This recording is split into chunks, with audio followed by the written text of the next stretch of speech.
Hey guys, I want to talk to you about Marek Health, owned by Derek for More Plates, More Dates. Now, some of you guys are on a fat loss journey, some of you guys are trying to gain muscle, and some of you guys are just trying to optimize yourself and your hormones.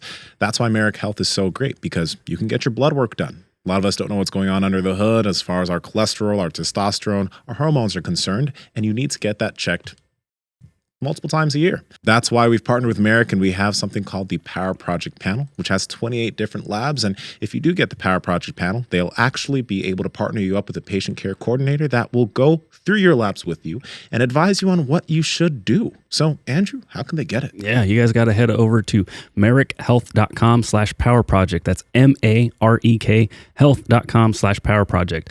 You guys will see the Power Project panel. And when you guys check out, use promo code PowerProject to save $101 off the entire panel. Links to them down in the description, as well as the podcast show notes. There's videos dinging up all over the place. Everyone's got something to say about it, huh? Everyone. Yeah, we're rolling now, guys. Damn, I just pulled up a picture on Kenny's Instagram. Not a picture, a video. He's doing shoulder presses. This boy thick. That boy thick. What kind of weights is he using? Well, he's using lightweight, but look at him. He looks insane. Oh, my goodness. Andrew's probably about to pull it up. Was that now? That was 5 minutes ago. Kenny. Did he fix his IG handle yet? I don't know, dude. He had issues with it. Liver King. You know, no, actually, I forgot. Why am I calling him Liver King? I'm calling him Brian. I need to refer to that motherfucker as Brian. Liver King is buried. Yeah, his name's Brian. As we saw, Saladino is the new Liver King from the Rogan episode. Yeah. There's Kenny. Yeah, Kenny's looking yoked. So, Mark, in that video, in the video that Derek made, you were shown, right? Because you went to the ranch. You rode ATVs. We were all in that video. We were, but I mean, Mark is the guy who interviewed him. You broke bread with him. Definitely want to share that I support the same morals and the same values as everyone I've ever had on the show. So anyone that's ever lied or conducted themselves in a bad way, anyone that's cheated on their girlfriend or wives, or I'm in huge favor of that. People that have lied and been deceiving. And so anyone that you see pictures of me with on social media, or anytime you see me collaborate with anybody via YouTube, Instagram, just know that I fully support all the actions of that person. And I could put my stamp of approval on all of them, saying that I know all the stuff that they do behind closed doors and stuff. They're an exact reflection of yourself, aren't they? 100%. Yeah. Absolutely. Yeah. I take full, including my fake natty lying ass. Yeah, you've been lying. I mean, lying forever. I've been lying since I was 6, man. That's why we got you on the show. I'm fucking with you. Since you were 6? I thought you said 8. See how the story changes so much? Actually, like since I was every time 7. Oh, we were right in between. It was a tweener. He was a tweener. Makes sense. Yeah, so anyway, some shit blew up with Liver King. We saw some of that go on, and every fitness person, I guess, is commenting on it. And yeah, it's just interesting. I think what you can't forget, you know, people tend to talk about a lot of different things when stuff like this goes on, but you can't forget that somebody was lying. The Liver King was lying. Brian Johnson was lying, and he was being deceitful, like intentionally deceitful. And he just perpetuated the lie, and he carried the lie around with him, and he had to continue to lie, and he probably just thought he would never get caught. And so if he never got caught, we wouldn't be talking about it this way. He would still be going on doing his normal thing. Was it a lie if he never got caught? Yeah, I don't know. Let me ask you this, Mark, because you said something before. Because when you actually, you did the podcast with him where you asked him straight up, are you? And he said no, right? So you took him at his word, as what that's one does. You know, you don't just say, oh, well, how about this? He's just going to say he's not. So what are you going to continue to do, right? But you did mention something in a later podcast. You're like, you mentioned, you have your own opinions on it. You're going to keep that to yourself. So there are certain things, like for myself, I take people at their word. If someone tells me that they are natural, I've seen some people do some wild shit without the use of PEDs. I will take them at that word. I took Brian at his word too. And I'm one of those people who was like, some people can do that. Maybe it's him. So I'm one of those gullible few, or gullible folks that actually thought there's a chance he could be natural, right? but you've seen a lot of different physiques, and you have like, there are certain things about a physique where it's like, that's suspect. What are those things? Because to be perfectly honest, like, I don't know what those things are necessarily. I know like huge size, right? But what else is like the real suspect stuff? I think the skin, like color, can be a big thing. Black? Yes. Like black guys are huge. Black means that you're not taking anything. Exactly. Means that you're definitely clean. The pigment of your skin, and I don't know if that has a lot to do with maybe more production of red blood cells or exactly what's going on. But you see a little bit of a reddish tint sometimes to somebody, and that also could be Brian's skin tone, because some people are they have kind of sensitive skin to the sun, and they kind of get reddish from the sun rather than like tan. So we see that sometimes, but there's also kind of almost like, hard to put into words, but for lack of a better term, like kind of blotchy skin, where there's like, it's like white, but there's like little speckles of red in there somewhere. And that's like, you can somehow see that from afar without really even getting up close. Then you also see kind of the volume. Yeah, so he's a guy that's very tan. He's out in the sun a lot. But you kind of see that redness through the chest, and who knows if any of these photos are altered or whatever in whatever way. But and shaded and colored so that the abs pop more and things like that. I'm sure any picture you find online is going to be that way. But that that reddish tone like that, it starts to get a little abnormal. And then the kind of the density of somebody. So when somebody is wide, that's one thing. When somebody is wide shoulder to shoulder, that is a lot of times a result of hard work and genetics, being wide this way.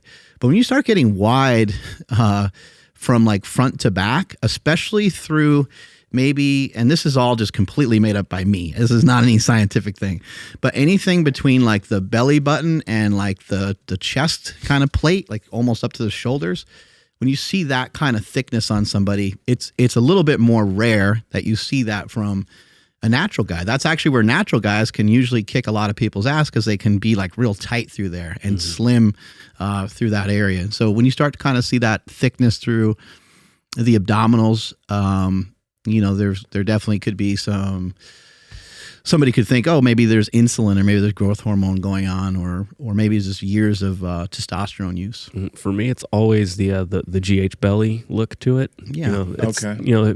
For people to kind of imagine, it's like those lab rats, right? They get like that big old lab rat belly. And with him, it's like the extra like chunk of meat on the sides.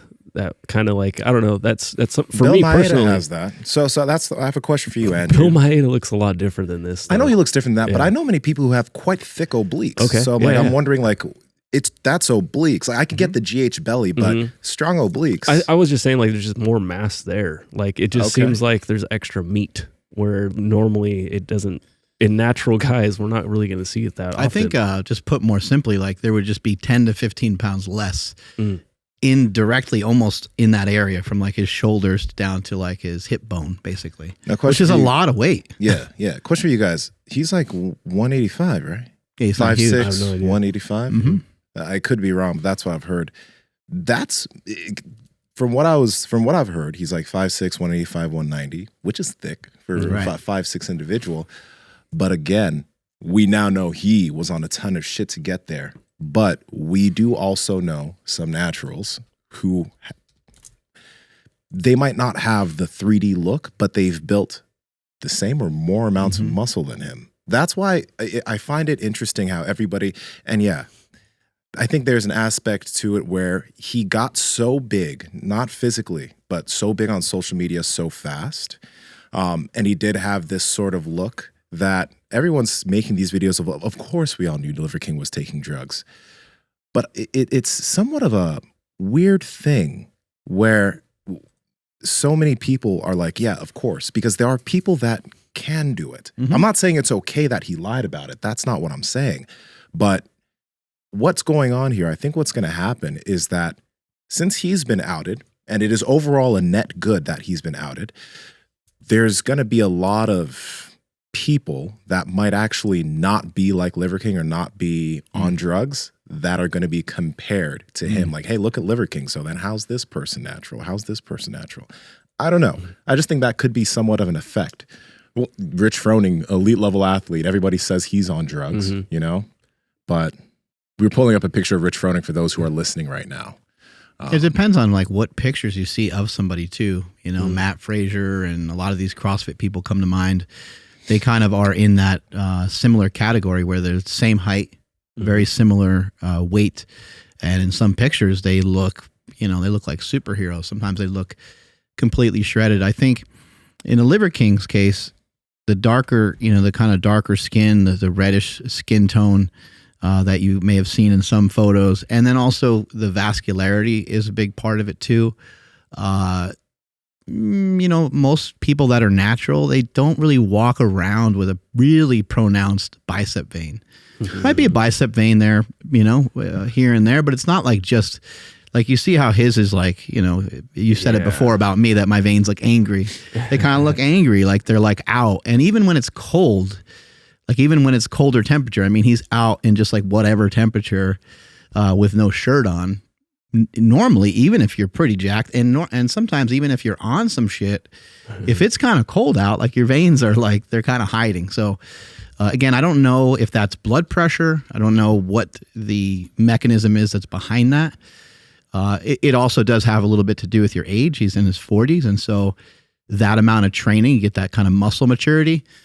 But I remember when we were at his ranch kind of seeing like not just a vein like in the bicep, not just a vein here, but kind of side veins and some veins like on the inside of the bicep where you're like, it's not even doing anything right now. So not that that's unobtainable natural. And none of it's unattainable natural, the way he looks. But I got to say, I think one of the most telltale things that I have ever seen of him, and you can see it in this picture, was the way that he struggles with movement. Because I've seen some stuff that he's done movement-wise, and I was just thinking, because I saw some stuff that he's done, and I'm like, wow, that's pretty cool. I'm like, who is this guy? This is pretty interesting. Oh, he's lifting these weights. He's doing these things. Oh, he's squatting 500 pounds, doing weights like 200. He's benching pretty good weight. Oh my God, he's doing this with a kettlebell. Oh wow, look at, he's doing these walks with heavy kettlebells in his hands, and he's got the barbarian walk that he's doing with the ankle weights and stuff. I'm like, these are all pretty good feats. But then I saw his movement a couple times, and I was like, he shouldn't show that. Like that doesn't look, not that you shouldn't show something that you're not proficient at, but I was like, that's not representing him well. Like he doesn't move great. And when I saw that, that's kind of my first inkling of, I was like, I think because the body's going to respond differently, right? If you all of a sudden out of nowhere slap 10, 15 pounds on it, which is going to happen when somebody takes performance enhancing drugs, it's going to happen at some point, whether it happened 5 years ago or whether it happened just a couple weeks ago. It's funky and very clunky for your body. And even as somebody that's natural people will tell you like, holy shit, man, if I lose like 8 to 10 pounds and I go to bench press, I feel like I'm going to die. Or if I lose 8 to 10 pounds and I do pull-ups, it's way different. I can do pull-ups all day. So body weight mass has a huge, profound impact on your body. He's super lean there. Real quick text for my mom. Your auntie's about to go kill a goat. Oh. Do you want some so I can tell her? Or do you want me to get your guys' number? Yeah, I need some goat. This is African shit. Now, you know, what you're saying is right. Because like he is probably walking around 6 to 7% all the time. You can be that stage lean sometimes, but like I can't stick in that body fat percentage. Natural guys can't stay there for a long time. You feel like shit, you're tanked. You got to get in and out of that type of body fat percentage. And he was perpetually there, right? We see some ectomorph type people do that, but they're usually skinnier folks. Can you pull up Paul Sklar, Andrew? Do you remember this Paul Sklar guy? Right. The reason why I'm bringing up Paul Sklar, and I think this is an interesting part to this whole... Bill Maeda comes to mind too, just a thinner, taller guy, you know, or not really tall, but like kind of almost looks tall because of his physique. And he is single digit body fat. Yeah. You know what I mean? But he's held that for a long time. So he's maintained that.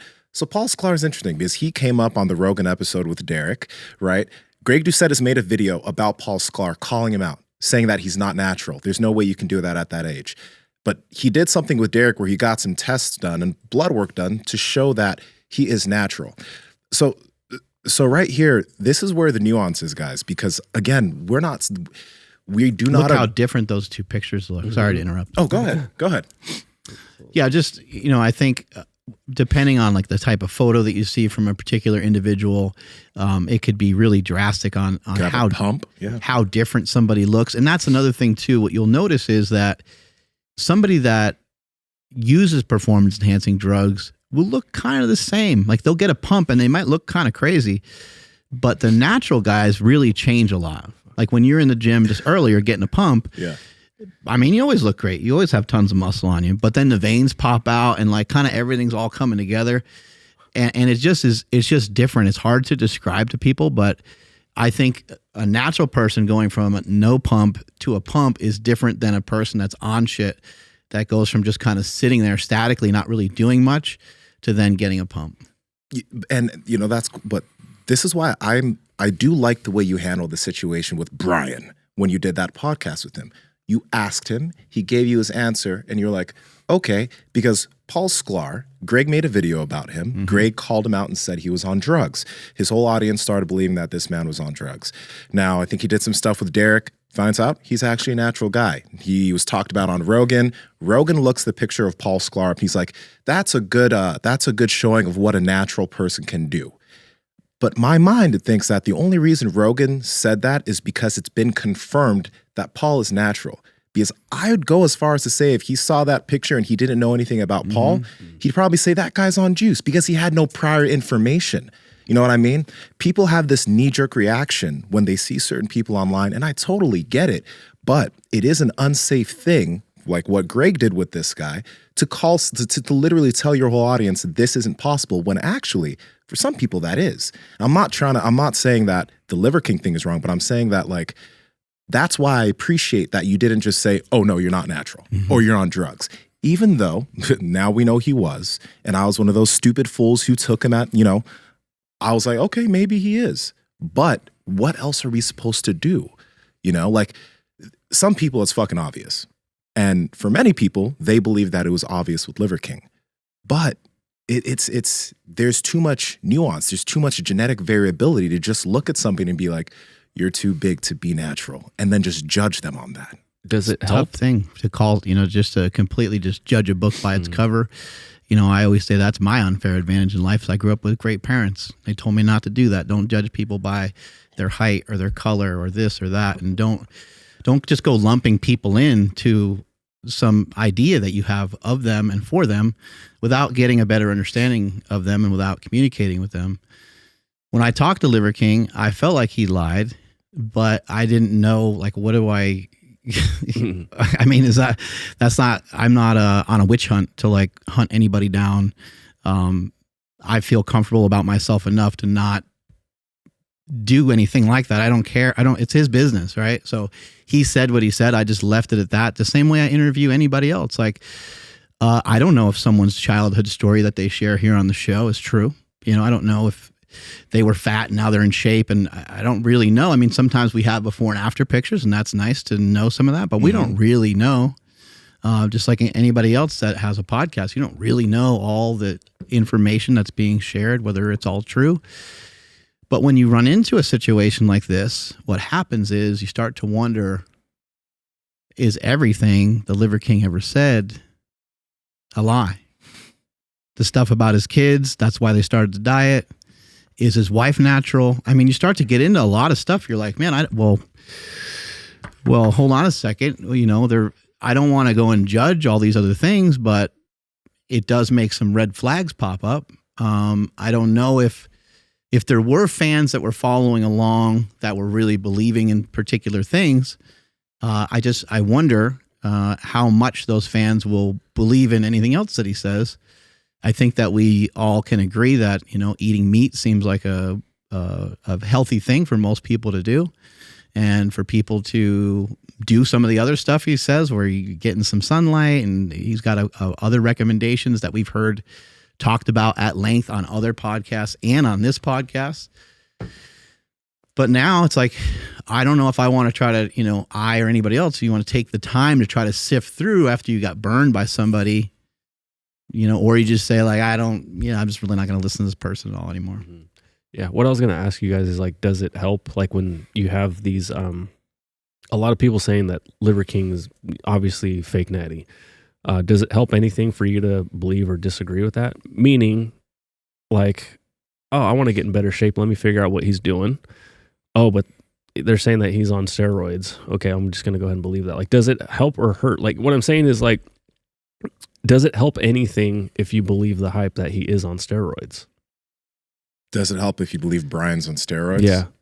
I mean, he is. So, okay, I'm trying to understand. Yeah, I know. I'm wording it So weird. maybe- I'm on a lot of drugs myself right now. Maybe My boy Andrew, our homie has a cold. So. Yeah, I'm sorry. I know. Maybe- I don't take medicine, and I took everything I have. Andrew, maybe similar to people being motivated by bodybuilders from when they were young and had no idea that they were taking stuff. Exactly. That kind of thing, yeah. Yes. Because we've had people come on the show and they're like, I was motivated by this guy. Everybody, I never even thought about it. Arnold and so everybody on. Right? looked at Arnold, and that helped a lot of people. Pro right? wrestlers. Mm-hmm. Man, I think, okay, so this is one thing though. The thing about Brian is that he lied to the face of so many people. Arnold, I don't know. There's probably interviews of Arnold in the past where like they were asked whatever, and he's like, I don't know if he dodged the question, but most of these bodybuilders just don't even go into that. We have to keep in mind that there was a point where it was a Schedule 3 drug or whatever schedule is illegal, basically. Now you have you can at least hide behind the doctor and hide behind TRT. So there was a lot of years where people lied about it all the time. I mean, Hulk Hogan lied about it all the time. And they would try to bring stuff up like that on interviews and stuff, but there wasn't that much knowledge back then. They didn't know that when somebody is that big, like Hulk Hogan was huge. Again, that doesn't mean there's not outliers out there. It doesn't mean there's people that can't figure that out without performance enhancement. But there's some people that the only way that they would ever get there is through some performance enhancement. So yeah, it's just I agree with what you're saying. Like, it's hard just to flat out tell or be able to just say definitively, like, oh, that guy's on. Like, it's almost not fair in a way. You want to give the person an opportunity to talk, an opportunity to speak. If he went about it a bunch of different ways, if he said, I would rather not ever talk about it, and then he got outed, I would be like, that's kind of fucked up. He just wanted to keep it private. Yeah. But in this case, I think he deserves to get grilled, right? I mean, don't you guys think that he deserves a little bit of, there's got to be some sort of recourse. He deserves all of it right now, honestly. And this is the thing, because again, he was asked point blank, straight up, are you? By you and by every single podcast he got on. The thing is aspects of his messages were really good. And I would, it was cool that on the Rogan episode, Rogan and Derek kind of shifted people towards, you want to know more about this ancestral living and carnivore lifestyle? Go to Paul Saladino. Pay attention to what he's talking about. Ignore Brian and what he's doing, right? Because you don't want people to you say, okay, this guy's on drugs, but all of that stuff, this whole message was bullshit, because there are aspects of his message that was really, really good. But overall, with the massive amount of lying he's done, and yeah, everybody lies. We've talked about this before. But in this sense, it's not cool. And it's also a different time. You know what I mean? Hulk Hogan, it was TV, larger than life. That's all you could see. You're not seeing Hulk Hogan all the time. I'm not saying it was okay that he, lied about being on steroids, but that wasn't a thing at the time. Nowadays, you need to be open and you need to be honest about that stuff. Ideally, that's the case. And yeah, it's not cool. Brian deserves this shit. Yeah, and he even kind of made fun of the whole thing too. He had said, this is on the video that Derek and Zach made. Yeah, where he's on other podcasts being like, if I was on steroids, would I have these skinny legs? Oh, and shit like that, where it's like, oh man, not only did you lied, but you're making fun of it, and then saying like, oh, I might do it one day because the 10th tenet is poison, so he might. It's and then we'll see. Have some fun. So he's like, then we'll see what I can really look like if I'm on steroids. Because if I look like this naturally, it's like, wow, he really, really, really went in on it. But yeah, one thing he did say is that he convinced himself, and so that apology that he put up, which I think was still kind of in WWE promo mode. And I have been in communication with him. He was talking about coming on the podcast, but I don't know if he will or not. don't know if he wants to really like face that. You know, I don't know if he's in a good enough spot to do that or what his thoughts are.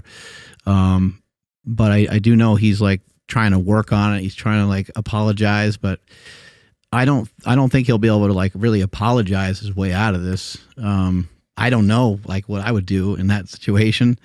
It seems really murky. I know for the most part, I don't really like any of this. I don't really love the topic. I don't really love seeing someone get outed. I don't really love seeing people make videos on people outing them either.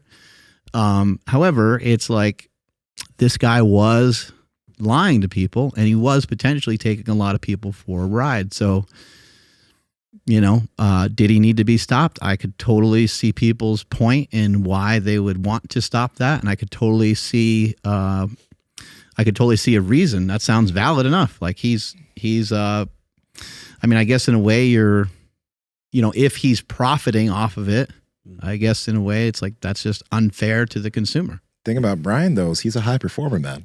I listened to his episode with Graham Stephan, the real estate guy. He went on his podcast and he was talking to them about business and stuff. He's just like, obviously before all of this shit, he was doing some really cool shit. He's built businesses. He was not in the spotlight, but he's a smart dude. You know what I mean? And I think that there is actually a lot to learn from him outside of this whole thing. It's not right what he did, but there's a lot of things that people can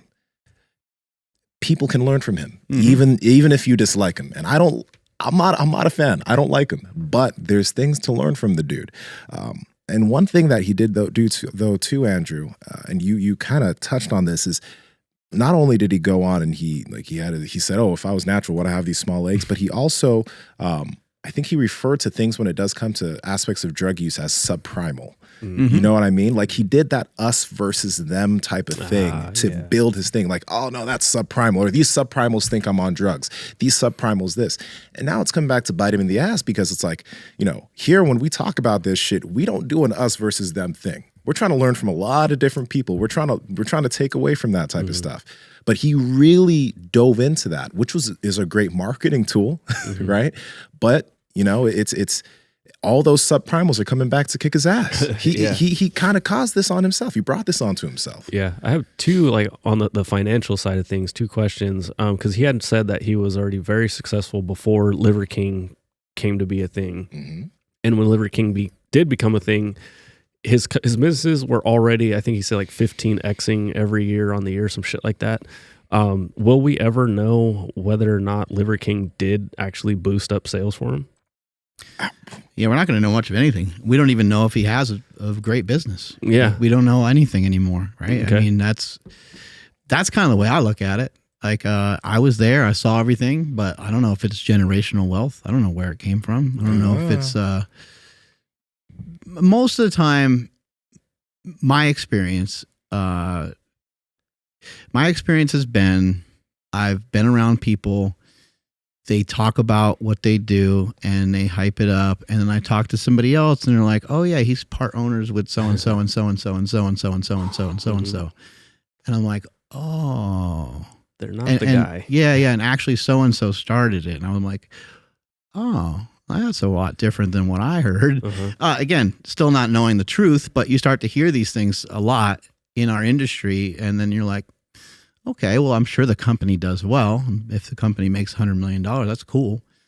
But you have to always remember that doesn't mean much of anything. Your company can be worth $100 million and it might not mean much of anything. You still might be in debt. There's all kinds of things that happen. I remember we've had people come here to the show and I was like, this is going to be great. We get to learn from these individuals. It seems like their business is just fucking killing it. And Andy and I would sit down with them behind closed doors and they would be like, what do you got? Because we're really hurting. And we're like, oh shit, we were hoping to like learn shit from you. And they're like, you guys seem like you're doing really well. And we're like, well, actually, yeah, we are doing pretty good. Like, what do you want to know? Share information back and forth. And Andy and I would look at each other like, oh my God. Because people get themselves, you know, in over their heads sometimes and things like that. But with Liver King, in his defense, as I talk to him again, having no idea what anything he says is true or not, it did seem like he had a lot of knowledge when it came to business. And he mentioned kind of how he built some of these businesses up, how much money they make. I don't really know. Yeah. So then now I'm curious if, like, I mean, like you said, like there's really nothing he can do to apologize his way out of it. No, I think his fans will stay his fans, though. Because if you look at the comments on this stuff, there are some people who are still overwhelmingly support. And the question you asked before, he definitely made a fuck ton of money off of the Liver King. If you have 1.7 million followers on Instagram and more than 2 or 3 million followers on TikTok, and he's a marketing genius. Because if you look at his stories, like not even recently, but if you look at his stories the past few months, everything is like fucking when he has his food, it's like the whole feast. He's hawking his shit. Oh yeah, like all the protein time. Powder. Yeah. He's a genius. He's made a lot of fucking money off of the Liver King. You know what I mean? If he came out and said, "I created the Liver King to make a shit ton of money," would people accept that as an apology? Well, it sounded like he did, right? Right, but if he verbally said that though, not verbally saying I fucked up. If he just came out and said I fucked up because I wanted to make as much money as possible in a short amount of time. I had this plan to get 1 million followers by this date, and I knew I had to get on a bunch of shit to look impressive to turn heads, so that way I can make more profit in the shortest amount of time. I think there are words that he could probably use, and there are probably things he could probably choose to say to help a lot. And I think he just needs to talk about how weak he was and how vulnerable he was and how he did want to become richer and more famous. He didn't want to be, he must have not wanted to be anonymous anymore. And if I was in his shoes and I was anonymous and now this happened, I would just bury this thing. And I would fucking go back and just say, hey man, it was a good run. Hopefully some of you guys can find in your heart to accept my apology. For those that you can't, I understand. And guess what? Peace. I'm out of here. Yeah. And I might still post some stuff up, but it's going to be stuff that I think is fun. I'm not going to be yelling and screaming at you eating liver. But guys, I think most people are. I'm not saying. I think the people that really aren't like accepting his apology are the people who pay attention to the fitness industry, the people who watch those videos. And even though there's a lot of people that follow him, I don't think that's most of the people that follows him. Yeah. Because like if you look at the comments on his post, if you look at the comments on his apology, there's a lot of hate. There's a lot of love. And he doesn't necessarily need other people to continue to build an audience at this point because his audience is so big. I think he's a form of entertainment, right? For a lot of people. Yeah, absolutely. That's what I was attracted to. I was like, this is fun. This is cool. Like it's halfway corny, but it's kind of fun. Zach called him the lovable heel. Yeah. And also it's it's like a little bit wrestling style, right? A WWE style. So much of what we see about nutrition, we've had people come on the show and talk about seed oils, and we've had people come on the show talking about I don't know, just these different things that are fucking boring topics. And even we almost fell asleep a couple times. And so to have the Liver King take charge and take command and come through, I mean, you gotta kind of look at it, authentically. Not me. Got a few that come to mind now. LDL, HDL, LMNOP, whatever the fuck. I don't remember. I fell asleep. Yeah. What page are we on? Yeah, fuck. No, I mean the Liver King thing. It definitely, it was something that was working great. I don't know, what will come of it. Probably in a couple weeks, probably in a couple months, people really won't care as much. It's not like our society isn't strong enough to like really do stuff like that. And canceling people, I think, is just kind of garbage anyway. So hopefully people can still get value and find what he does fun. That's the way I look at most stuff. I don't care that he lied to me. I literally don't care. Why? People just lie to me all the time. I lie to myself all the time. I feel like lying is part of being human. I think it's, what do they say? You lie every 10 minutes or something? Like they say, they say a child can't go more than 5 minutes. Maybe you can try to look it up. A child can't go more than 5 minutes without lying, and an adult can't go more than like 10 minutes. Whoa, okay. Yeah, there's more than 10 minutes, dog? You sure about that? I swear to God. I mean, I don't remember where I heard this from. That is fact. So just I might have lied about that. There we go. The first thing that comes up, and I'm not even going to click on the link yet just because, whatever, 60% of people can't go 10 minutes without lying. So this is the first thing. And then how often do people, well, see, this is very contradictory because the next link says that people on average go about once or twice per day. They lie about once or twice per day. So that goes against. There's a lot of different lies, right? There's a lot of different lies. And the way that he lied sucks. And it's on such a large level. If he was lying amongst his friends and it was like 10, 15 people, those 10, 15 people, like people lie all the time. Yeah, man, I swear to God, I stopped drinking. Like, I don't know what's happened. I can't lose weight. Man, are you sure? Are you being really truthful about your diet? You really aren't eating donuts anymore and you're still gaining weight? I do sleep 2 hours a night. You're actually in a caloric deficit. I mean, we lie all the time. Sometimes it's small. You know, for you to lie a little bit about your weight loss or lie about this here and there, it's like, it's not a big deal. But he didn't just lie to like a coach. He didn't just lie to like a friend. He lied on a much larger scale where he was. And so I think that this situation might become like a verb. You know, people might say, oh, he liver kinged it. Mm-hmm. You know, that might be like a thing. And we've had things in our history where we've seen, there's like biblical stories that have been written about people that lied or tried to deceive people. Mm-hmm. And this has happened throughout our history and it will happen again. And for now, I guess the liver king is the king of that. Yeah. What do you guys think about this whole liver king, the character, and doubling down, tripling down, whatever, how many times he's lied about it, while still knowing in the back of his head that he did reach out to Derek and he reached out to a bunch of people, well, not a bunch of people, at least 2 people. Yo. So two very, very prominent people in the fitness space know for sure that he was on shit, but he still doubled down. What do you think's going on in his head this whole time? Like, do you think he's like, I hope they don't come out with it? Or is he thinking, they probably forgot? I think Rogan kind of hit the nail on the head. Joe Rogan is pretty fucking smart and been around for a long time. He's been around a lot of people. Mm. And I imagine the different situations and predicaments that he's been in, he's probably been around a lot of shady people before or been around a lot of high-level, high-performance people as well.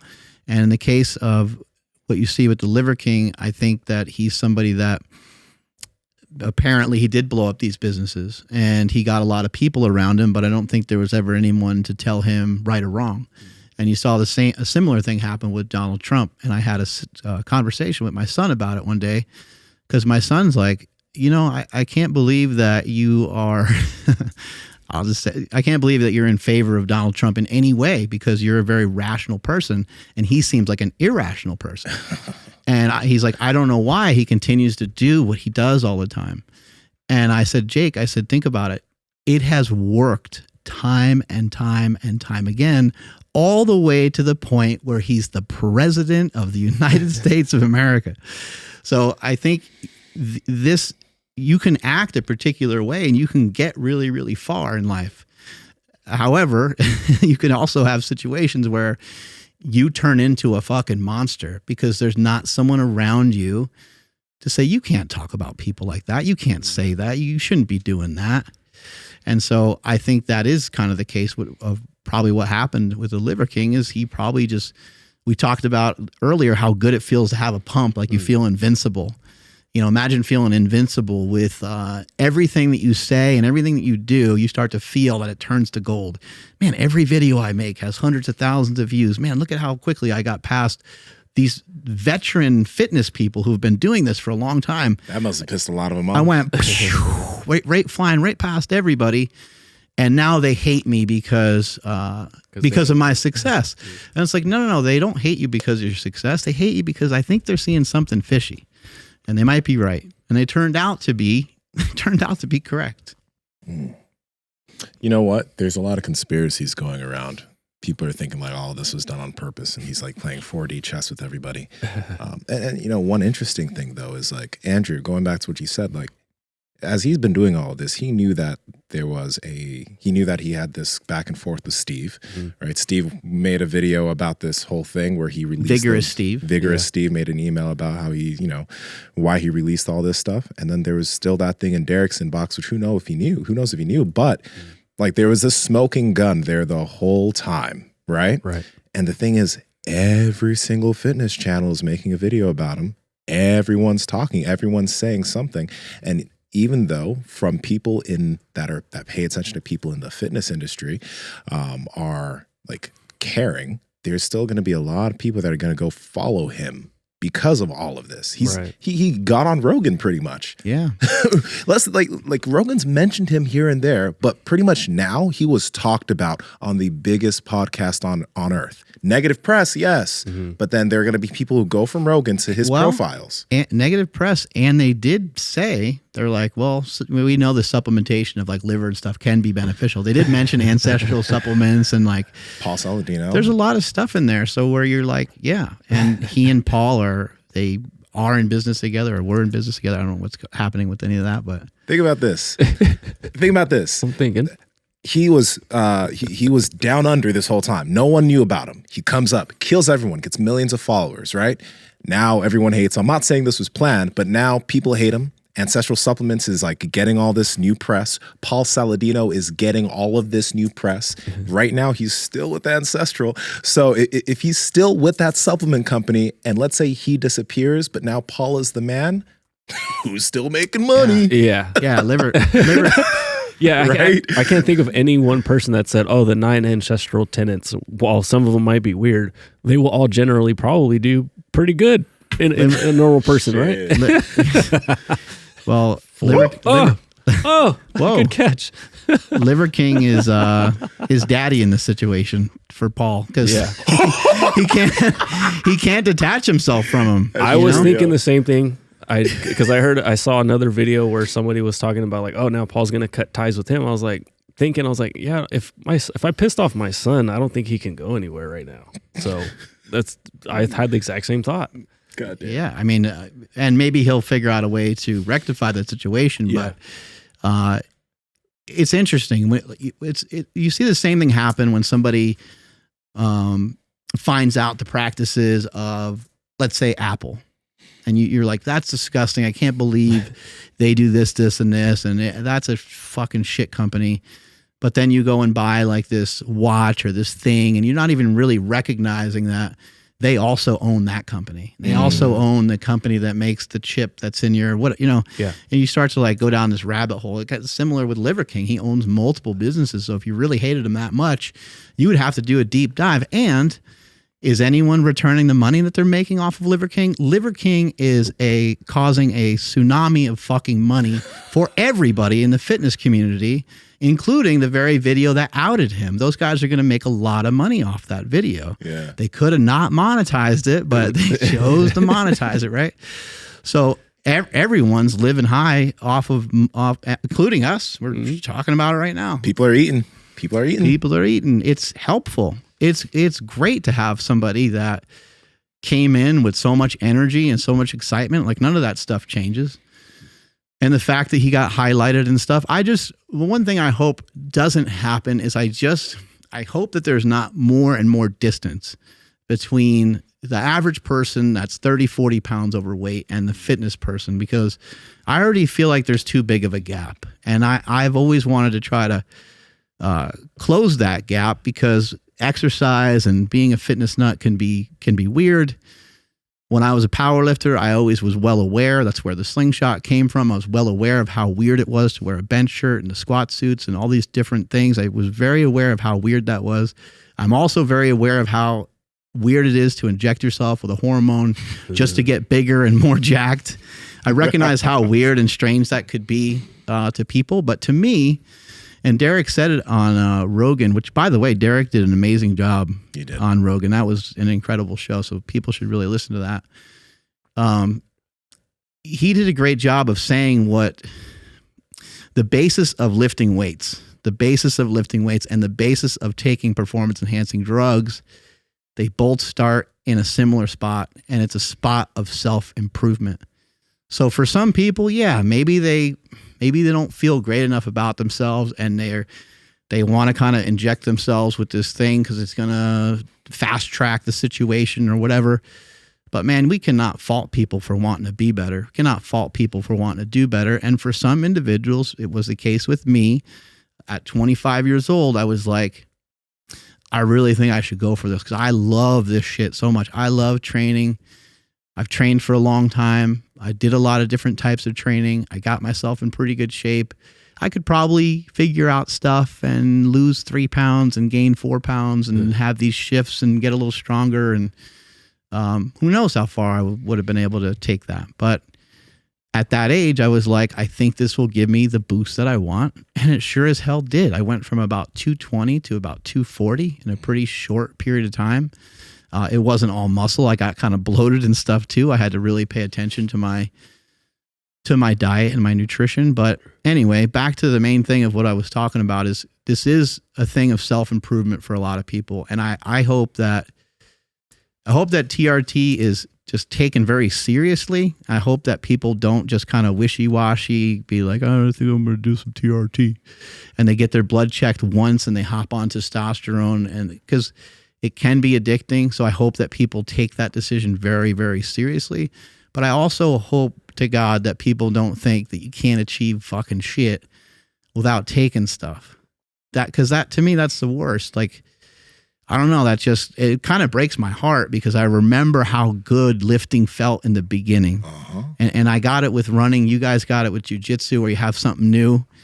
And it's such an amazing feeling. And for people to not understand, that beginning stage, that beginning thing will make you feel better than any drug will ever impact you. It's going to change your life forever. Power Project family, how's it going? Now, we know that strength starts from the floor, which is why we want you guys to build strong feet. That's why we partnered with VIVO Barefoot shoes, and we've been wearing these shoes for over a year now. Not only are they flexible, zero drop, meaning they're flat. They have a wide toe box so your feet can do what they need to do inside of the shoe. They also look great. If you go on their website, they have a lot of amazing options from casual wear to in-gym wear to running. With you go with VIVO Barefoot, you can't go wrong, and your feet will get stronger as you wear the shoes. So if you're interested in checking them out, head to vivobarefoot.com/powerproject, and at checkout, use the code POWERVIVO20 to save yourself 20% off your entire purchase. Enjoy the episode. There's some people that are really in love with the practice. Like we had Bill Maeda on, and he calls it a practice. You run. You've lifted for years. I do jiu-jitsu. We lift. We've been doing this stuff for years. No matter what happens, we're in love with the practice. And then there are some people who just want the result. And the one thing that has tended to happen, especially recently, we've had some people on that have said this, and we see it on social, is that because of the prevalence of people talking about TRT, and even though it's good and it's based off of self-improvement, and there are people like Derek who's giving people education on the benefits and the drawbacks, but even though all of that is happening, younger people care more about the result than the practice. And it's hard when you're younger and you're just getting into it, and all these other early 20-somethings or 19, 20-year-old dudes are all getting on TRT to get bigger faster. It's hard to say, I'm not going to do it too. And it's hard to just put in the time to fall in love with the practice of lifting, using your body, whatever your practice is, being about that life first before you kind of pin to increase to speed up your results, right? So there's two sides to that. You fall in love with the results and you fall in love with the habit. It's like such an amazing thing to fall in love with that habit. I mean, sometimes I feel a little bit like an alien because I hear some of the things people say and I'm like, I've never felt that way in my whole life. Like what? What do you mean? People that like talk about like wanting just to stay in bed. David Goggins talking about looking at his shoes. Now there are days where I might want to train a little bit more than others because I might just feel better on the inside and stuff. But I've never been a hit the snooze button kind of person. And the only reason for that is not because I'm tough. It's because I really love training. I look forward to it. Now, I also am very fortunate to have the life that I have. So I don't have this like time frame that if I miss this time frame, then I can't exercise for the day, which happens to a lot of people. And that's annoying and that could be stressful. And I could see in that case where you would halfway want to maybe stay in bed and miss it, but the other half of you would just super regret it, right? But for me, I'm always so excited and so fired up to train. I mean, I ran 5 miles this morning, and then I came in here and I did a bunch of leg training. Like I'm super pumped about it all the time because I'm kind of amazed at what my body can do. Not that I feel that what I'm doing is amazing. I've just been doing stuff for a really long time, and I'm like, this is fucking awesome that I don't have any injuries. I feel really good. I'm able to keep this level of consistency going. And when it comes to something like performance enhancing drugs, when it comes to steroids, it might sound really weird to say it, but I love steroids as much as somebody loves alcohol. I love steroids just as much as somebody loves weed. I know someone's going to clip this. But do you mean like an alcoholic? Or do you mean like, I like a sip of wine every night? Like, what do you mean, dog? Very good, like differentiation there.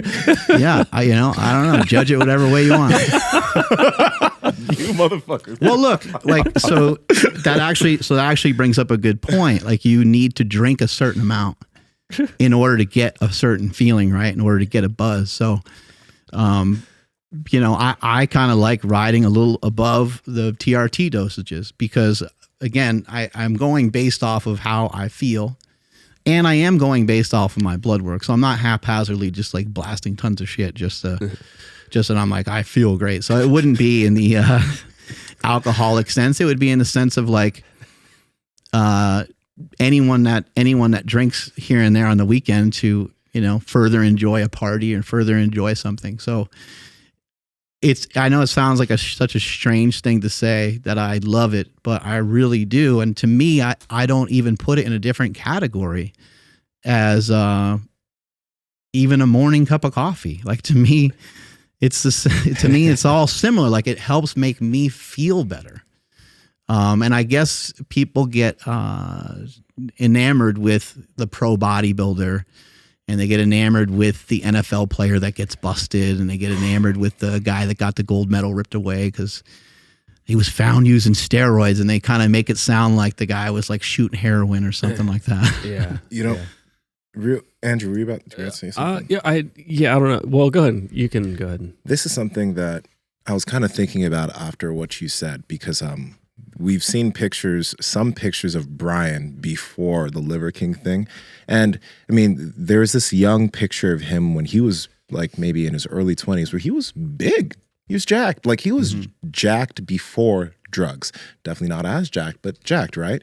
And I don't know if we were talking about this off air, but sometimes like you do wonder in this situation, he's paying more than $10,000 a month for gear.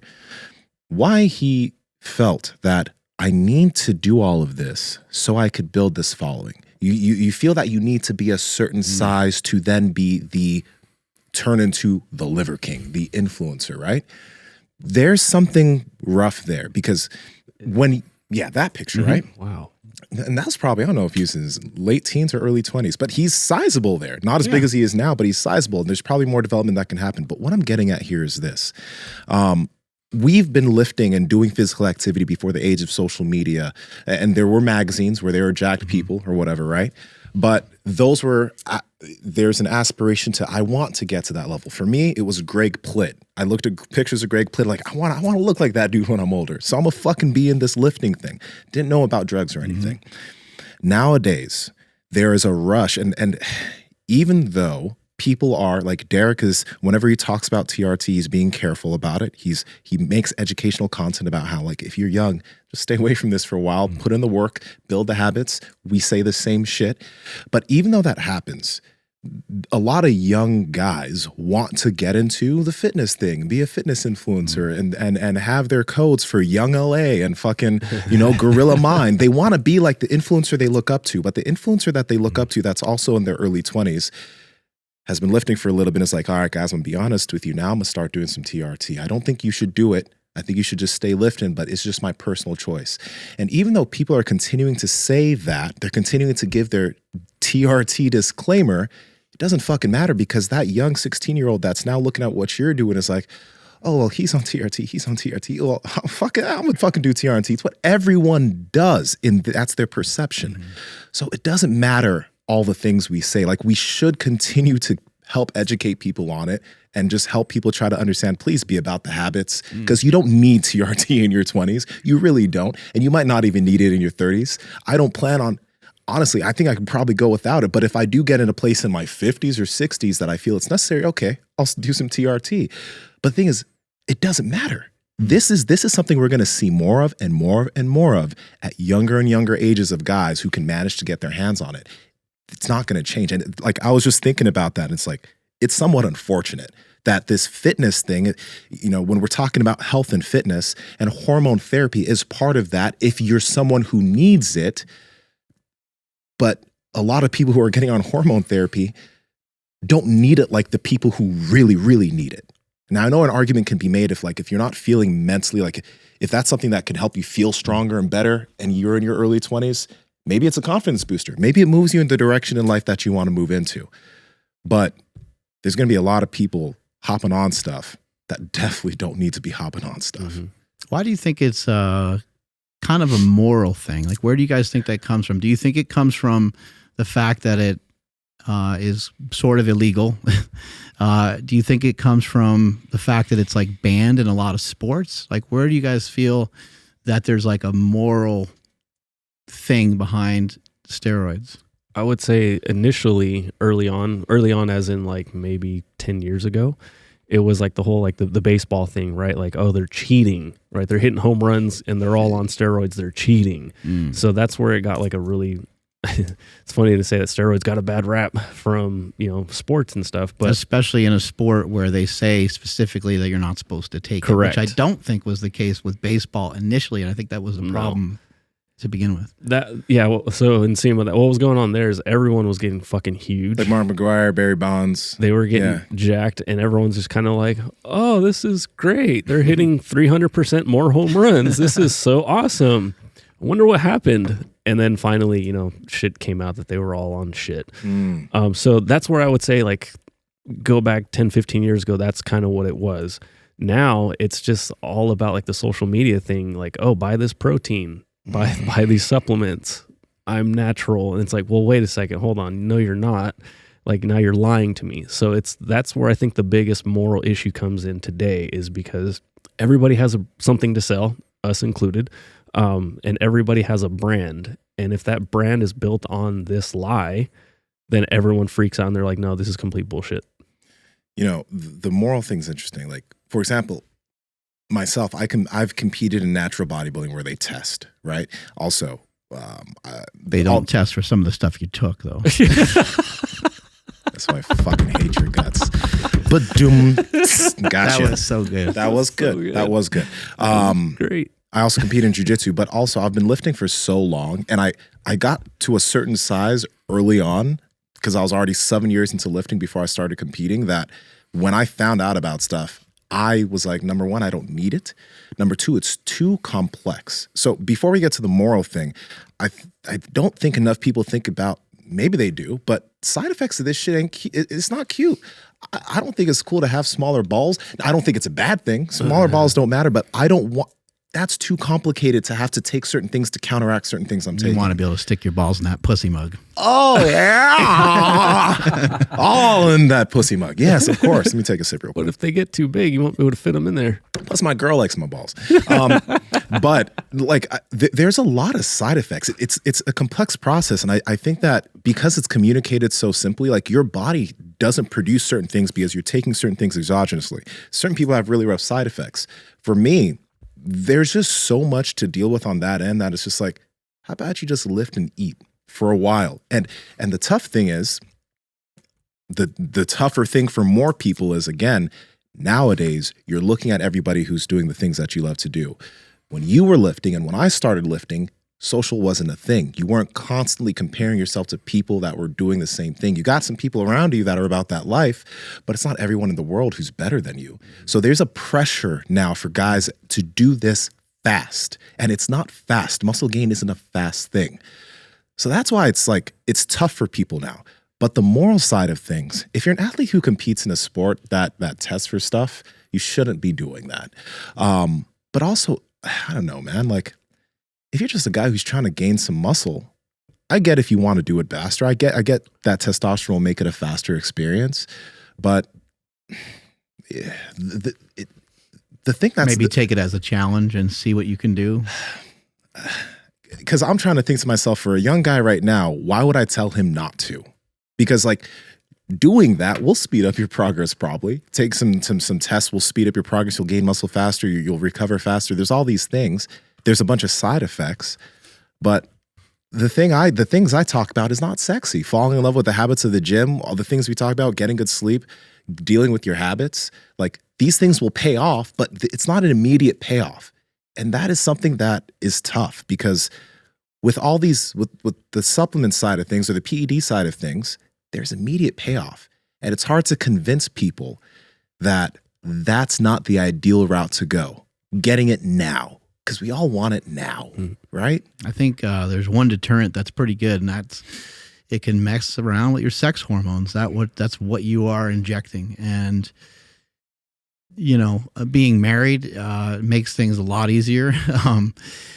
You know, I've been on cycles before that had fucked me up, and I can just say, well, I think my dick got run over by a truck. I don't know what happened. She's like, wow. Yeah. Yeah. And that shit ain't cool, you know, and it doesn't make it doesn't make your wife or girlfriend or partner, doesn't make them feel very sexy when that thing ain't working the way that's supposed to be working. And who knows what kind of damage you can incur the longer that you've been doing these things, and who knows what kind of damage you can run into. I'm imagining a younger guy, the problem is going to be that they're going to want to take kind of a lot, and they're not going to want to listen to the doctor, and they're going to want to just, you know, ramp shit up and get fucking jacked. And there, you know, there's, I don't know, there's just like, there's dangers to that. You know, there's things to consider with that. And Nsima pointing out that they can be complicated. So many people have so many different ways that they think that you should take it. And then if you take testosterone and your testosterone levels start to go up, a lot of times your estrogen will start to go up. You can start to have bitch tits where you have like sensitive nipples. You end up with like gynecomastia. Your balls can shrink. You can end up with really severe bouts of acne. There's a lot of things that can happen. I've had friends that they had like a little bit of anxiety, and then they took some testosterone, and the anxiety was just out of control. Oof. And they tried to ride it out to see if it was going to do anything, and they're like, nope.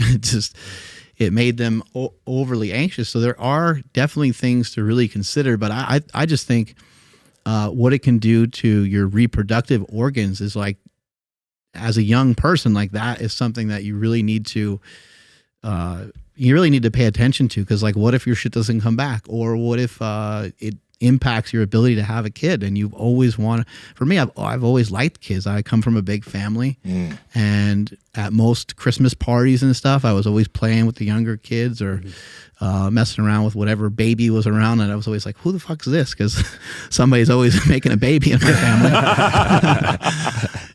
But you know, if that impacted that's when you meet somebody one day, and you know, you get to that point where you have that discussion and you can't do that. You can't successfully make a baby. Like, that would fucking hurt. That would suck. That might end your relationship with that person. So I think that's a lot of weight. I think that's a big deal. Yeah. Fertility rates are plummeting naturally as is. And then you're going to add some hormones on top of that to fuck it up. I got to say, don't lose your train of thought, Andrew. But I got to say, what you mentioned right there, to a 20-year-old that's just like, but man, I just want to be fucking checked, man. I ain't going to have babies until I'm 30 something or whatever.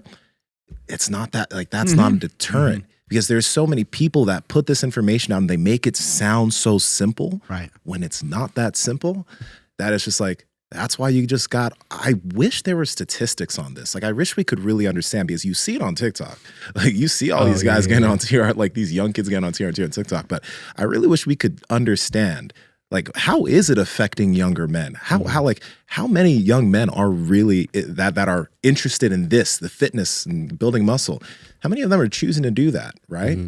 Because I would assume that in the past few years, it's probably gone up a lot. So why do you guys think that we hear this a lot? And this was brought up on Rogan as well, and I've heard people say this a million times over.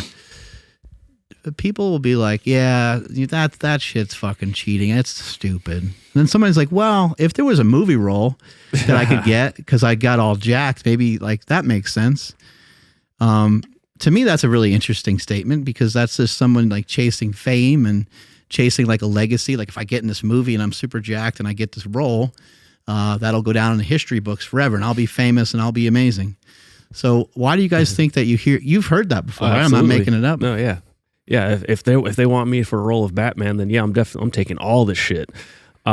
I would say motherfucker, can you act though? Yeah, no, it's no one's coming to knock on your door anytime soon, so don't worry about it. How about you just stop looking so horrible? No, dude. Let's start with that. I've been working on this monologue. Trust me, it's pretty good.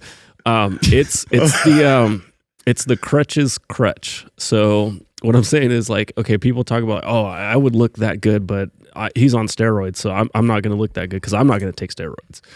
And then there's, okay, well, what if? It's, oh, well, if I had a reason, then I would do steroids and look that good. So it's like the crutch is crutch, you know? So I think that's why they say that, because it's two things that will just never happen. They're never going to get asked to play the role, and they're never going to get in shape. And I know I just kind of talk shit about a lot of famous people because we hear that on a lot of famous podcasts.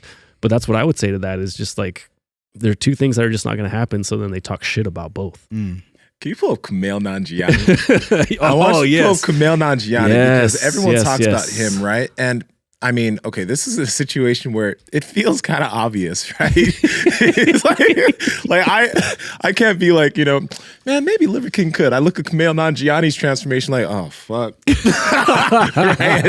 His chin just got more.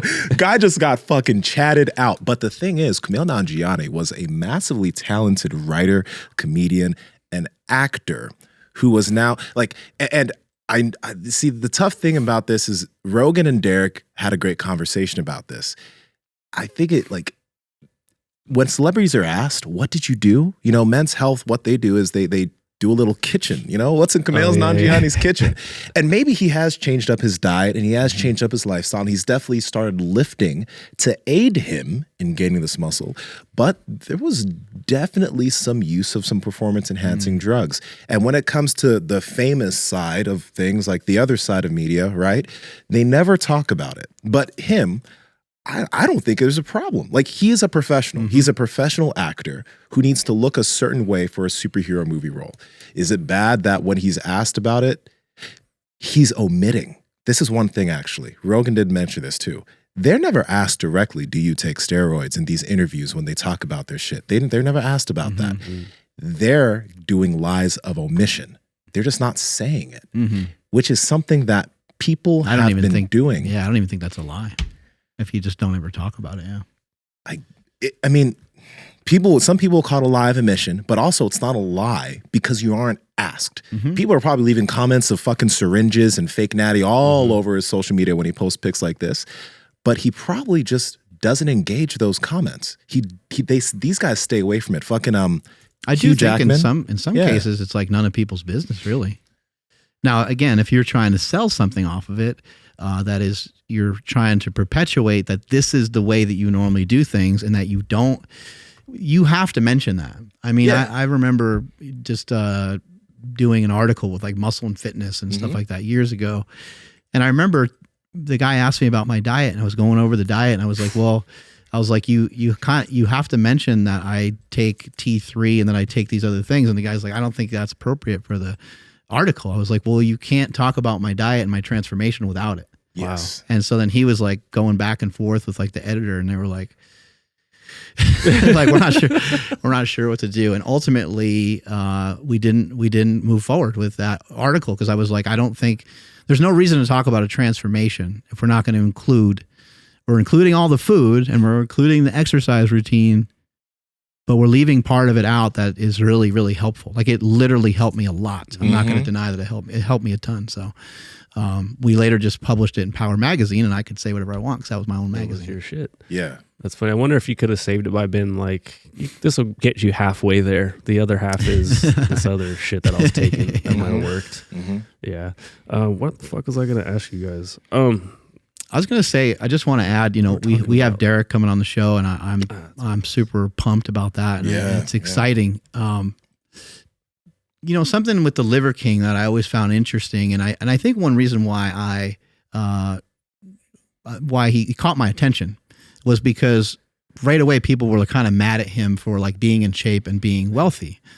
And I was like, and they sounds kept familiar. and they kept kind of talking about how he's My brother. Yeah, they kept talking about how he's trying to like make money off people with all these posts and stuff. And I was like, I really don't see it in his posts, especially in the beginning.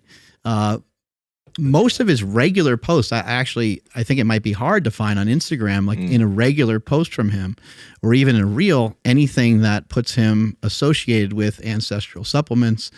I do know that later on, once he got a big following, he did a lot of stuff in his story. And again, I'm sure that helped tremendously. So I was always like, man, this is kind of, people are really attacking this guy for making money, but we are all making money off of something. And Derek, who has a lot of videos that out people for taking performance enhancing drugs, he's also part owner of one of the sponsors of this show, which is Marek Health. So it's just, that's why I don't like some of this stuff, because it can get to be kind of nasty. And when people start to, I'm not saying that Derek is doing anything wrong by any means, but once people start like digging, I'm like, man, I don't want people digging through my shit, and I don't want people digging through your shit. Like I don't really, it can get ugly about this guy being with this company and this guy being with this company and this guy's trying to do this because he's trying to sell that. It just gets to be kind of tick-tacky and kind of nasty to some point. I think also, though, this is one thing I've noticed with Derek's content. He seems to have really distanced himself from the Natty or Not type content for a while. For a while. I haven't seen any of that type of content, like specific saying, is this influencer Natty or not, in a long time, because I think he realized hates it.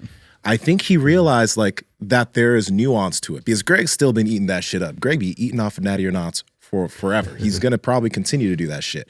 But I think Derek has noticed there's an insidious side to this where I could be wrong. You know what I mean? Because Greg got it wrong about Paul Sklar. Greg got it wrong about Russell Orhe. Greg's gotten it wrong about a few people where he's had to come back and eat his words. But the thing is when you tell millions of people that an individual is probably taking performance-enhancing drugs, and then you're wrong about it, and then you're just like, oh, I'm sorry. That's not a little thing to do, man. Yeah, damage is done. You called them a liar. Most people might not see your little response video where you take it back. It's okay. It's like someone's accusing someone of something. Everyone's like, oh yeah, they did it.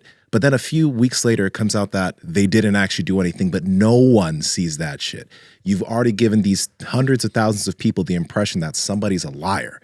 That's a big thing to do, and it's not safe, and it gets very, very, very dirty. Yeah, the calling out video might get I don't know, we'll just throw a number out there, 1 million views. Yeah. The apology gets 200,000, whatever. Like it's fucking not even close. Yeah. But what?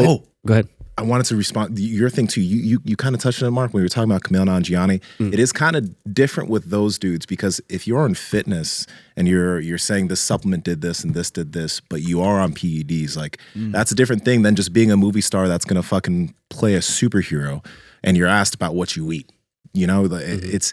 I'm not saying it's right, but I'm saying it's different. Yeah. Seems less offensive. Yeah. It is less offensive. Yeah. No, Mark, like when you decide, like you planted your flag and you're like, I'm going to commit to fitness forever because you love it so much. The very next day when you started going to the gym, did you start thinking, oh, I'm going to do this because I'm going to, have an empire called Slingshot one day and I'm going to build a multi-million-dollar company and then other companies as well? Was that like the first thing that you thought of when you started lifting?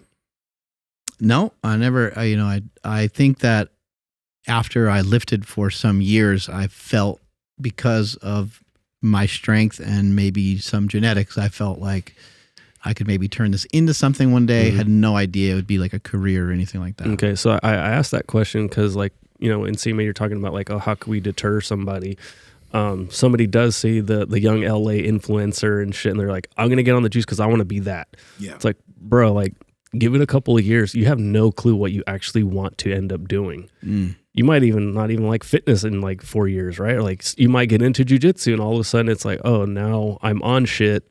I can't compete at IBJJF. I always fuck them. Yeah, and the IBJJF. Yeah. Okay, you know what I mean? Like things can change, but once you get on, you're kind of on forever unless you try to get off, and then that might cause a whole bunch of other slew of issues. So that would be my thing, is like to be like, dude, you don't know where you're going to end up. you don't know where you're going to be next year. You might have to move. And all of a sudden it's like so many different variables have now changed. So to start taking something because you want to be that influencer now seems so silly when you're so young, because you have no freaking clue. Mark started lifting. He had no idea that he was going to build all this. Nsima, for yourself, when you started lifting, you got into bodybuilding and shit. Did you have any idea that you'd be on a podcast like there's no way we could have ever have guessed that we'd be doing what we're doing right now? I started lifting at 13, but I didn't even decide to do bodybuilding or compete in it till I was 21. There you go.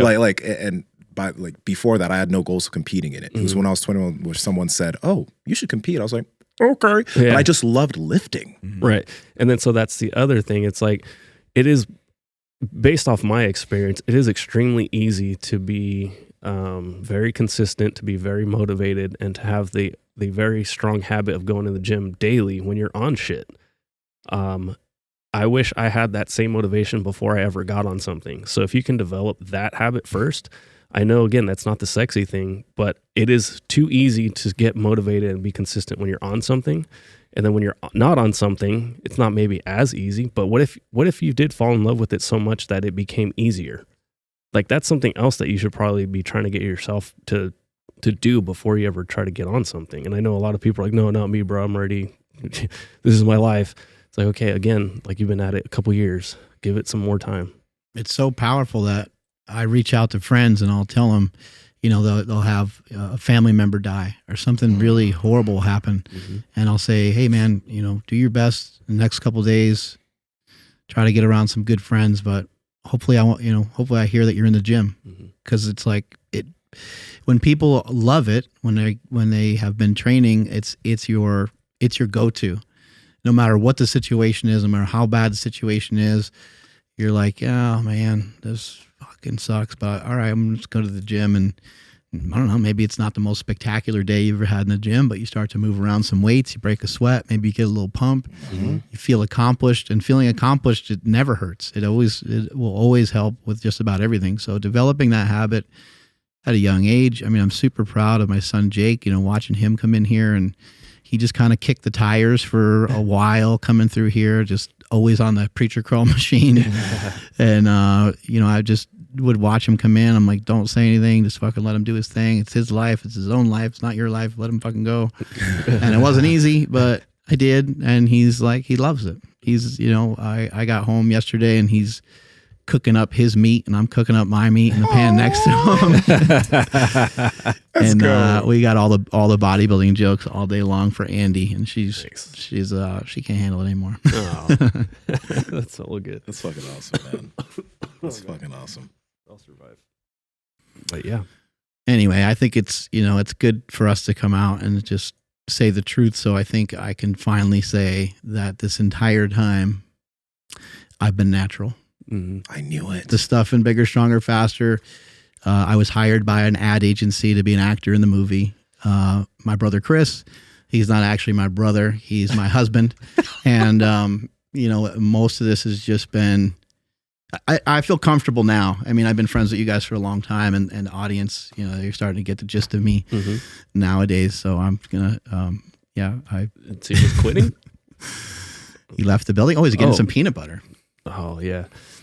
I'm glad you said something, because it's been killing me inside. When you showed me your box of steroids, I was like, this isn't actual, like, that's Tylenol. Yeah. It's a fake box, a Nike box with all the stab wounds in it. The syringes were all like baby Tylenol, where you pull out the, and I'm like, Mark, all right. And so, like, I just been quiet this whole time for the past like 6, 7 I still have that Nike box. So it's got like literal blood on it. Now that you've said to make it look even faker. Yeah. I want to give you this natural nut butter. I've been waiting for you to finally say this. This whole time that's been sitting on that desk, because I'm like, Mark needs to just come out and talk about him. You had your nuts in there? Yeah. Well, no, it's a natural nut butter, macadamia nut butter. So this is for you. Go ahead. Stick your pinky in there and take a dab, because now you're part of the Natty Club. Is it all oily though? Oh, it's got strong fingers. Take a dab. Tastes natural, doesn't it? I'm now the smallest and the most unnatural person on this podcast. This is bullshit. This is actually Brad Kern's macadamia masterpiece. It's pretty fucking good. Brad, thank you. Brad, why is he trying to make us fat? He gives us He brings chocolate us all the chocolate. time. He brought me a bag of plantain chips. That shit's dangerous. You know what's They're funny? so good. Plantain chips. Yeah. What are they? Well, no, it's just you're probably right on the pronunciation. Nigerians That's call it nice. plantain. Plantain. We make a lot of stuff with fried plantain. So Okay. No, I have no idea. I just read it, and English is kind of tricky sometimes, so it looks like it says plantain. But how could you lie to everyone for so long though? Like, why were you playing this game of I'm Mark and I'm on the steroids and I'm open and honest when you actually weren't that guy? Was it just a fucking game of chess this whole time? Yeah, just it was a social experiment. Yeah, We've been working on for a long time. Dude, that's really fucking high level of you. Yeah. This whole thing. so then, did you really squat 1,080? That's hard to say. All natty. You did it all natty? I might have. Oh my god, That's awesome. that might be a natty world record then. And what I'm most concerned about is that my TRT clinic's probably going to take a huge hit from this Yeah. admission. But So when they send you stuff, do you just throw it away? yeah, pretty much. Can I have it? How about giving it to me? Like, don't just throw it away. That was a joke, guys. I always had to I wasn't disclaimer joking. that shit. I know you weren't. Where's your lab test? I could do another. I've done quite a few. What? I posted the blood work. Did you? Yeah. It's on my IG and on my All right. YouTube channel. Okay. Yeah. Because that can't get doctored at all. Motherfucker. Derek has had my blood work Okay. for years. Actually, not for years, for like a year and a half or something. Mm-hmm. Andrew, take us on out of here, buddy. I'm gonna try to. Hopefully, I don't have a I cough. think we covered everything. I think we so. did too. Yeah. Yeah. All right. Let us know what you guys think in the comments. I mean, I'm sure you guys have a lot to say about today's conversation, the Liver King, and all that good stuff. We want to hear it. Make sure you guys follow the podcast at MB Power Project on Instagram, TikTok, and Twitter.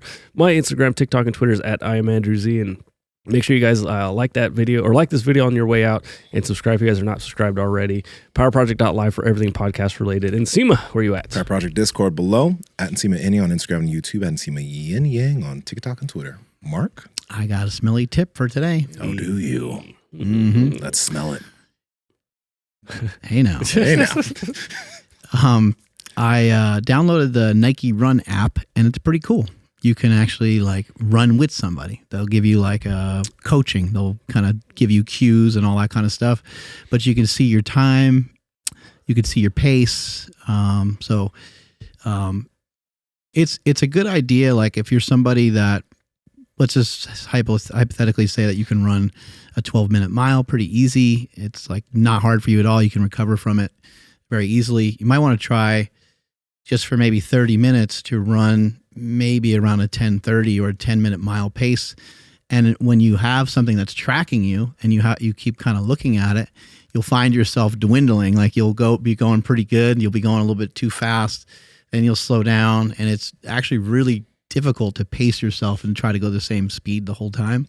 So that's been interesting for me to try to track. And I think it could be really helpful because just like having a program when you lift or having a 5x5 preset, even when you get into it and it's fairly difficult, but you decide this is still safe enough for me to go through, that's when you come out the other end a little bit stronger, a little bit betterist for it. Strength is never weakness, weakness is never strength. Catch you guys later. Bye.